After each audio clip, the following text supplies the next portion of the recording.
seni.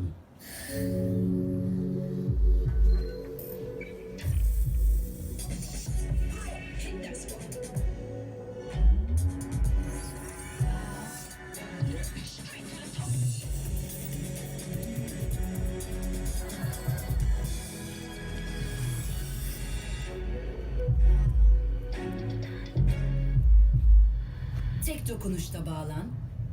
Tek dokunuşta tüm Huawei cihazlarını yönet. Çok uğraşmadın mı? Alt tarafı bir kahve yapacaksın. Hayır, keyif yapacağım.